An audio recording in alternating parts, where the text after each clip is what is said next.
ایسے مخلوق تعلیمی ادارے جہاں لڑکے اور لڑکیوں کو ایک ساتھ تعلیم دی جاتی ہے، شریعت نے ایسی تعلیم سے بالکل منع فرمایا ہے۔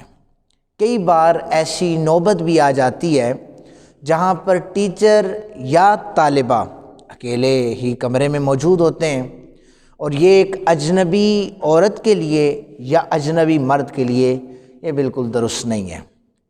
نبی پاک صلی اللہ علیہ وآلہ وسلم نے ترمذی شریف میں حدیث پاک ہے کہ جب کسی تنہا عورت کے پاس مرد ہوتا ہے، جب وہ دو موجود ہوں تو ان کے پاس تیسرا شیطان ہوتا ہے، اور وہاں پر برائی پھیلنے کے 100% چانسز بالکل موجود ہوتے ہیں۔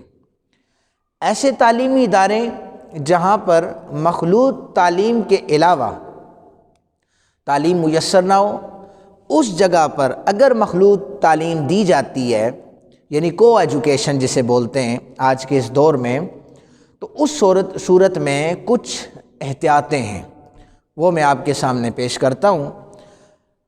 بتایا گیا کہ اگر کوئی دوسرا ادارہ نہ ہو جہاں پر تعلیم دی جاتی ہو، یعنی مخلوط کے علاوہ، کو ایجوکیشن کے علاوہ، اس صورت میں آپ نے کیا کرنا ہے؟ کسی اجنبی ٹیچر یا کسی طالبہ کے ساتھ کمرے میں اکیلے نہیں رکنا، خواتین کے چہرے کی طرف نگاہ کر کے اس سے کسی قسم کی ڈسکس نہیں کرنی۔ لڑکیوں کے ساتھ پڑھائی، جو گروپ سٹڈی جسے بولتے ہیں، اس سے ہٹ کر لڑکوں کے ساتھ پڑھائی کی جائے، یہ اس کی کچھ احتیاطیں ہیں۔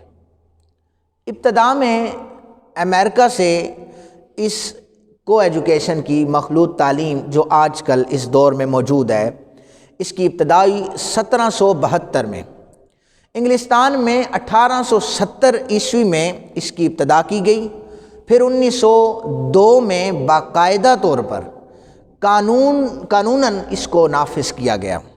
فرانس میں 1827 میں اسے قانونی طور پر کو ایجوکیشن کو لایا گیا۔ ایک امریکن صحافی ہے، مشال کونن اس کا نام ہے، اس نے لکھا ہے کہ مخلوط تعلیم میں لڑکوں کو غیر فطری اور زنانہ ماحول میں تعلیم دی جاتی ہے، جس کی وجہ سے کئی لڑکے ایسے ماحول سے مایوس ہو کر سوسائٹی میں ناجائز طریقے سے جرائم کرتے ہیں اور اپنی مردانگی دکھاتے ہیں۔ وہ کہتی ہے کہ 1970 کے بعد مخلوط تعلیم میں انتہا کا اضافہ ہوا، نوجوان لڑکے جو تھے ان میں خودکشی کی جو شرح تھی یہ 3 گنا زیادہ بڑھا دی گئی کو ایجوکیشن کے ذریعے۔ اب ہم قرآن پاک کی طرف آتے ہیں۔ قرآن پاک میں سورہ احزاب آیت نمبر 53 قرآن کہتا ہے وَإِذَا سَأَلْتُمُوهُنَّ مَتَاعًا فَاسْأَلُوهُنَّ مِنْ وَرَاءِ حِجَابٍ ذَلِكُمْ أَطْهَرُ لِقُلُوبِكُمْ وَقُلُوبِهِنَّ، جب تم ان سے کوئی چیز مانگو تو پردے کے باہر سے مانگا کرو، یہ بات تمہارے دلوں کو پاکیزہ رکھنے کے لیے بڑی عمدہ ہے، بڑی عمدہ ہے، طیب ہے، طاہر ہے۔ حضرت فاروق اعظم رضی اللہ تعالیٰ عنہ نبی پاک صلی اللہ علیہ وسلم کے حرم پاک میں جس صحابی کو کام ہوتا وہ اندر داخل ہو جاتا۔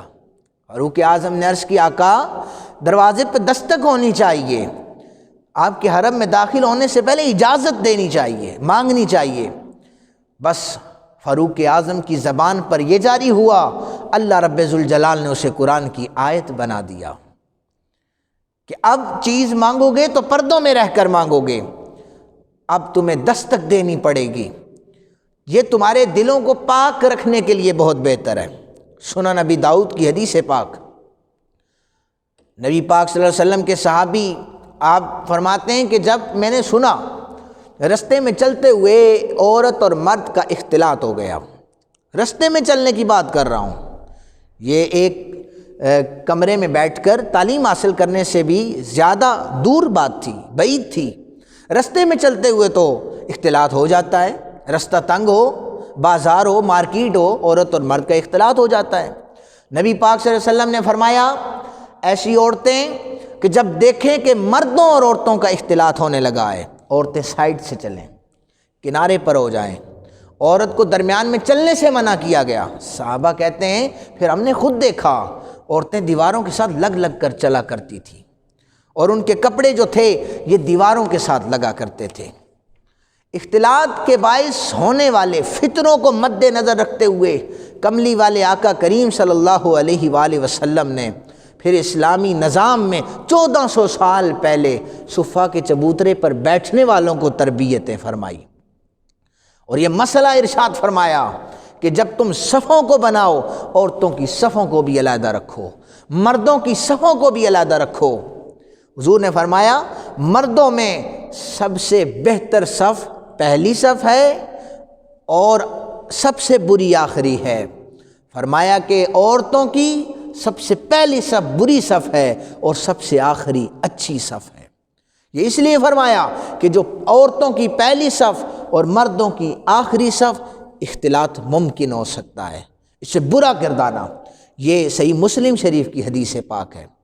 تو اللہ تعالیٰ سے دعا کریں اللہ تعالیٰ ہماری ماؤں بہنوں بیٹیوں کی عزت و ناموس کی حفاظت فرمائے۔ کو ایجوکیشن اگر دوسرا کوئی ادارہ میسر نہ ہو اس صورت میں یہ احتیاط لازمی ہے۔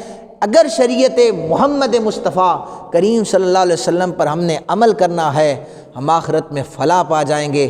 اللہ تعالیٰ ہم سب کو عمل کرنے کی توفیق عطا فرمائے۔ وما علینا الا البلاغ المبین۔